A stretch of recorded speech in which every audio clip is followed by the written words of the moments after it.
Shavuot Mevorach. Une petite anecdote en ce dimanche matin, à l'issue de notre Shabbat. Un jour, en Eretz Israël, un rescapé de la Shoah, venu voir le Rav Nissim Yegen. Il attrapa dans ses mains les fils de son tzitzit et il lui dit « Rabbi, ces fils de tzitzit, ce talit-là, c'est lui qui m'a sauvé la vie. Voulez-vous que je vous raconte ?» Et le Rav Nissim Yegen dit bien évidemment « Raconte-moi, mon fils, que t'est-il arrivé ?» Et il commença à lui raconter qu'il était dans les camps de concentration d'Auschwitz. Et il avait pris sur lui cette mission qui relève pratiquement de l'extraordinaire, de réjouir ses frères juifs. Il chantait dans les camps. Ashrenu matov chelkenu manaim goralenu. Il chantait dans les camps pour remonter finalement le moral de ses frères. Ine matov umanaim shevet achim gam yachad. Et ça énervait les SS. Il disait, le juif, tais-toi.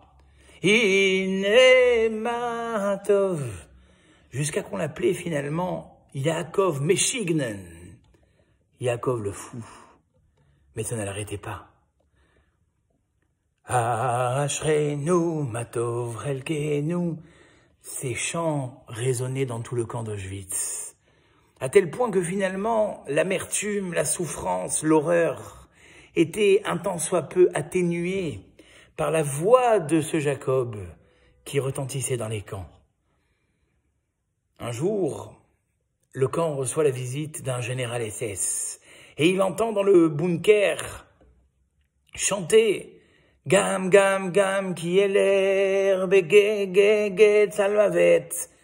Le général outré dit, mais qui fait ce bruit-là? Ah, ils lui disent, mon caporal, mon général, laissez tomber, c'est Yaakov le Meshignan. Mais dans les camps, on ne doit pas chanter. Il faut qu'ils tremblent, les juifs. Amenez-moi ces juifs.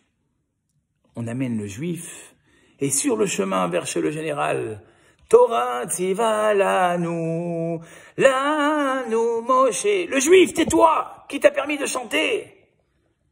Il lui dit, moi, c'est ce qui me reste aujourd'hui.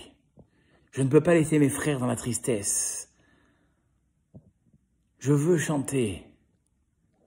Torah Hashem temima. Le juif, tais-toi. Il dit, personne ne m'arrêtera de chanter. Personne ne m'empêchera de rester dans la joie que je veux être. Il lui a dit, tu veux voir qui est-ce qui va t'empêcher? Il appela tout le camp, il sonna l'alarme et tout le camp se réunit. Il traça un trait autour de ce Yaakov et il lui dit, maintenant, je vais te montrer de quel bois je me chauffe. Commence à creuser. Il a dit, mais monsieur le caporal, je n'ai rien pour creuser. Avec tes mains, tu vas creuser. Et voilà que le juif commence à creuser en chantant Mashiv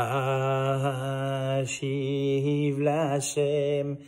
Main après main, il creuse autour de lui. Le juif creuse, tais-toi. Kol tagmulohi alai.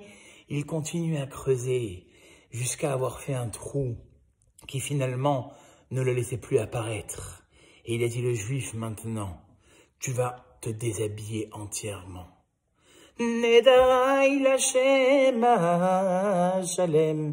commence à enlever ses chaussures.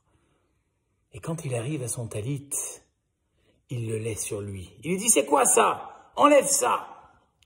Yaakov, tout d'un coup, change de visage et regarde droit dans les yeux le caporal en lui disant, jamais, tu m'entends, jamais, même s'il faut que je sois criblé de balles, jamais j'enlèverai mon talit.